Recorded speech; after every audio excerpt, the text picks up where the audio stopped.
ഇന്ന് നമുക്ക് നമ്മുടെ കയ്യിലുള്ള കുറച്ച് കടലാസ് ചെടികൾ കുറച്ചധികം ഉണ്ട് കേട്ടോ. അവരെല്ലാം ഒന്ന് മാറ്റി നടാൻ വേണ്ടി പോവുകയാണ്. നമ്മൾ പുതിയ സ്റ്റാൻഡൊക്കെ റെഡിയാക്കിയിട്ട് അതിലിനി ചെടികളെല്ലാം വെക്കണമല്ലോ. അപ്പോൾ അങ്ങനെ 1 2 3 4 ദേ നമ്മുടെ ബോഗൻ വില്ലാസെല്ലാം എടുത്തിട്ടുണ്ട്. എൻ്റെ കട്ടുകൊണ്ട് പോയ ചെടിച്ചട്ടികളെല്ലാം ആശാൻ എനിക്ക് തിരിച്ചു കൊണ്ട് തന്നിട്ടുണ്ട് കേട്ടോ.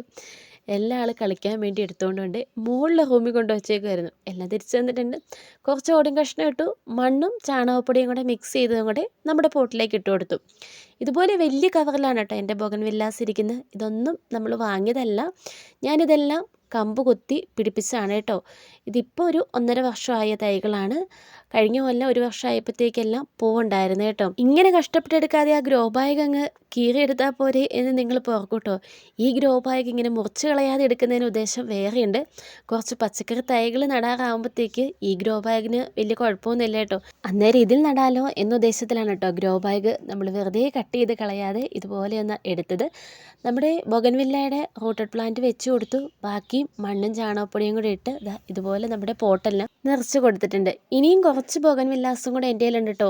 അത് കഴിഞ്ഞ കൊല്ലം നമ്മുടെ ഈ പൂവൊക്കെ തീർന്ന ടൈമിൽ ഞാൻ കുറച്ചെണ്ണം കമ്പ് കുത്തി പിടിപ്പിച്ചാണ്. എൻ്റെ കയ്യിൽ ഇല്ലാത്ത കുറച്ച് കളേഴ്സ്. അപ്പോൾ പൂവൊക്കെ വന്നാൽ മാത്രം ഇതൊക്കെ ഏതൊക്കെയാണ് എനിക്ക് പിടിച്ച് കിട്ടുന്നതെന്ന് അറിയുള്ളൂ കേട്ടോ. വെറുതെ ഒരു കുഞ്ഞ് ഡിസ്പോസൽ ഗ്ലാസ്സിൽ പിടിപ്പിച്ചതാണ്. അത് പിന്നീട് ഞാൻ ഇതുപോലെ ഇത്തിരി കൂടി ഒന്ന് വലിയ ഗ്രോ ബാഗിലേക്ക് മാറ്റി. അന്നേരം അതിൽ മണ്ണും ചാണകപ്പൊടിയൊക്കെ നന്നായിട്ട് ഇട്ട് കൊടുത്തിട്ടുണ്ട് കേട്ടോ. അതുകൊണ്ടാണ് നമ്മൾ ആ ഒരു മണ്ണ് കളയാതെ ഈ ഒരു പോട്ടിലേക്ക് വെച്ച് കൊടുക്കാൻ വേണ്ടി പോകുന്നത്. പോട്ടി മിക്സ് എല്ലാം സെയിം ആണ് കേട്ടോ, വേറെ ഒന്നുമില്ല, മണ്ണും ചാണകപ്പൊടിയും മാത്രമാണ്. അല്ലാതെ മണലോ ചകിരിച്ചോറോ കമ്പോസ്റ്റോ ഒന്നും നമ്മൾ ഇട്ട് കൊടുക്കാറില്ല കേട്ടോ.